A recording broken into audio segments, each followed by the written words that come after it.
Well, this may come as a shock to many of you, but child marriage is still legal in the state of California.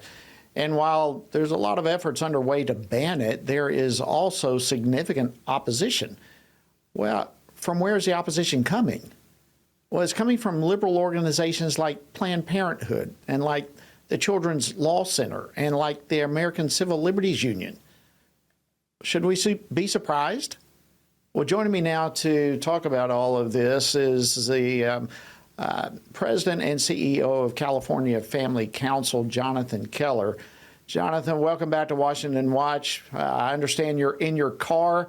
Thank you for taking time to join us this evening on Washington Watch.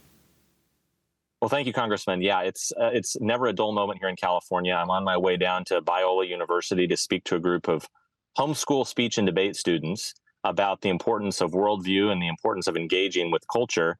So I'm really grateful to join you, even though it's not ideal studio conditions, but I'm grateful to be with you. Hey, listen, we're grateful too, and God bless you for going out and proclaiming a Christian worldview to these young people. We're grateful for that. All right, let's get into this. Look, I've got to be honest with you, Jonathan. I felt like I was accidentally reading something from Babylon Bee or something when I was reading this. It just seems so surreal. Am I reading this correctly? Tell us about the child marriages in California. Yeah, so it's interesting. In California, obviously, I think everyone knows we are a very progressive state. It is kind of tragic to see how far the left has pushed things. But one area that is very just out of character is the fact that they are still trying to not outlaw child marriage. They are basically worried that anything that allows children to be protected from these very serious decisions is going to impact the left's view of gender and sexuality and abortion. That's why you have groups like Planned Parenthood who are actually opposed to reforming the child marriage laws here in the state of California. Essentially, what we have is liberal legislators and liberal activist groups that are saying the very most important thing for us as an organization, the very most important thing is to protect the rights of young people to make these very serious decisions related to their sexual identity, their gender identity, or even the life of children in the womb. And as a result, they don't even want to risk the fact that opening the door and saying maybe children shouldn't be making these types of decisions as it comes to marriage. They're worried that somehow that would affect them being able to choose abortion. And that's exactly what Planned Parenthood has been saying.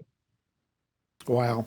So there is a bill that is attempting to ban these type of child marriages. What is the status of it? Does it have any chance of making progress and getting across the finish line? Well, that really remains to be seen. I don't think that it's probably going to make it through this legislative session. We are currently on recess until August 14th.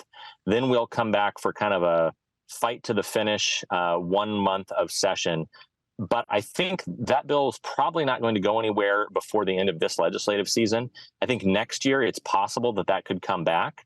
But the real interesting thing here is it exposes, I think, how the left, instead of trying to protect children, they really are doing everything they can to emancipate them from their parents in everything but actual technical name.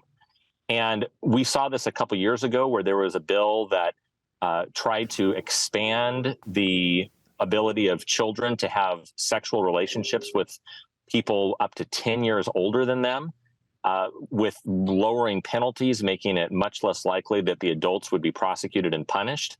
We've seen it this year with other bills like AB 665 and AB 957, both of which try to essentially give young people the ability to emancipate themselves when it comes to making decisions about gender transition procedures. AB 665, Congressman, even would allow young people as young as 12 to check themselves into a residential treatment facility for the purposes of obtaining gender-affirming care. So this thing regarding child marriages, these other bills regarding gender transition, it's all part of the same poisonous fruit that we see coming out of Sacramento.